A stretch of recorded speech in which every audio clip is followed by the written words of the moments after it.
Hello, this is the student of rhythm. I'm going to tell you a little story. I'm going to reflect on something that I've encountered recently. Just in the past couple days, I discovered the YouTube channel Joey Herbs, that has these compilations of the most worst music. And he finds clips of really horrible music. Now, how much of it is horrible and how much of it is just funny? And that's what I wanted to talk about briefly, because I don't have much time before I have to get out of my car. Why is it that we seek out, why is it that I'm so entranced and so many other people are so enthralled by looking at these performances of awful music? You'd have to go, and if you haven't seen it for yourself, I'm going to recommend you go and try not to get sucked in and binge, because it's just hard to look away, and it's hilarious. Okay, so what's bad and what's funny? There's an overlap, and because the appeal of looking and watching something that's bad is because that you can get humor out of it. I went through a phase of binge-watching Mystery Science Theater 3000 earlier this year, which is a cultural treasure and dear to my heart, also because it's out of Minnesota that I spent my formative years in. Well, it's a similar thing. Bad movies are, and they're not all the worst. I mean, some of the movies are just really, really dismal. Some of them are just kind of dated, and they can find things to riff on and to make, to laugh about. But some of them are just truly inept, and you just can't believe that people have the lack of shame to put some things out, which always gets me reflecting, okay, should I have more shame? Does my stuff suck? Should I be ashamed to put it out? I always have kind of that. That's a constant thing I have to try to convince myself. I think I'm okay with putting this stuff out. It doesn't suck as bad as it could, but there's the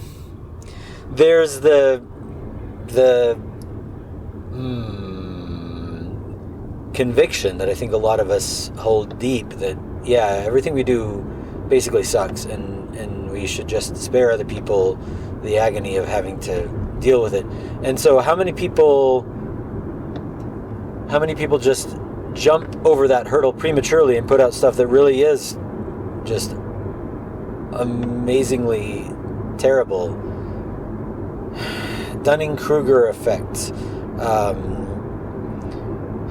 self-perception, accuracy of self-perception versus others' perception, imposter syndrome, all this suite of psychological questions. It makes me wish I were able to go back to school and study all this somehow.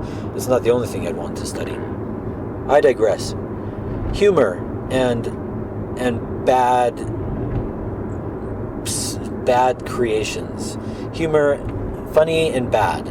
They overlap because we get humor out of the bad, and so a lot of times when we're wanting to present bad stuff so that we can laugh about it, stuff sneaks in that isn't bad, it's just funny. An example of this. In 1995, when I was a freshman in college, I saw that there was an advertisement for a bad poetry contest. And it was just going to be some fun, kind of in the spirit of Mystery Science Theater 3000, I guess. Except they were inviting people to submit bad poetry. I mean, this was a chance that you could deliberately write bad poems so that everybody could read them and laugh about them, about how bad they were, and nobody would get offended because everybody understood this was part of the plan. You're trying to make people laugh by writing bad poetry. And I thought, I can do that. Anybody could write bad poetry. Oh boy, I came up with a stinker. So I thought it was just an awful, awful poem. I remember some of it. I'm going to recite what I remember, whether you want me to or not. And it was an ode to the mellotron. You see, at the time I had recently discovered progressive rock. I was listening to a lot of late 60s, early 70s, mostly early 70s. I was getting just really into formative Yes. I had an Emerson, Lake and Palmer tape that I listened to all the time. I had gotten my first King Crimson albums, some of the really iconic 70s albums. I was listening to them all the time, and of course there's Mellotrons on that. And this was the mid-90s. There was some kind of 70s nostalgia that was coming around, but it was I still thought of it as fringe and geeky and not with it, not mainstream acceptable. Like, it wasn't cool at the time to be a fan of this. It wasn't cool to be a fan of Rush, which is, I came into this by being a Rush fan. So I thought, okay, yeah, Mellotrons are nerdy, and this is geeky, nerdy stuff, and I'll write just an awful poem about it, and that'll be so bad. People will agree this is just bad, and that's what everybody wants, right? I think you know where I'm going with this, but bear with me. An ode to the mellotron. Way back in the 60s, when rock was still quite new, of electronic synthesizers there still were very few. And if you wanted violins or oboes in your song, you either had to hire folks who could play them and not go wrong, either that or wait till something better came along. And that something was no other than the mighty mellotron. The mellotron is cool. The mellotron is keen. The mellotron's the niftiest instrument I've ever seen. What is a mellotron, you ask, and just how does it work? Allow me then to tell you while I smugly smirk. When you press a key, it plays a short tape, on which is the sound of whatever instrument you want to duplicate. And that's all I remember. And I thought that this would be just something, I was deliberately trying to make it, kind of like, oh, Fred old grunt bugly. I was trying to make it at that level, And Oh, Fred old grunt bugly, the Vogon poem in Hitchhiker's Guide to the Galaxy, is hilarious because it's so awful. So I thought, yeah, surely this will just get people just groaning. It's like telling dad jokes, telling just awful puns. The fun is in the groaning at just how terrible, how awful this pun is. Like, I can't believe it. But there's fun and humor in that. It's a sort of meta humor, right? Well, I thought I was for sure going to get some kind of prize because this poem was so bad. It was just so very bad. And I was so proud of it, how bad it was. I mean, it's a bad poem, right? Right? I mean, I'm not offended if you just tell me, write in a comment, say, damn you, that's the worst poem I've ever heard. How could you do this to me? That was what I was going for. What we got that night were mostly funny, silly poems. There was a poem about boogers. Okay, booger humor, 12-year-old boy stuff.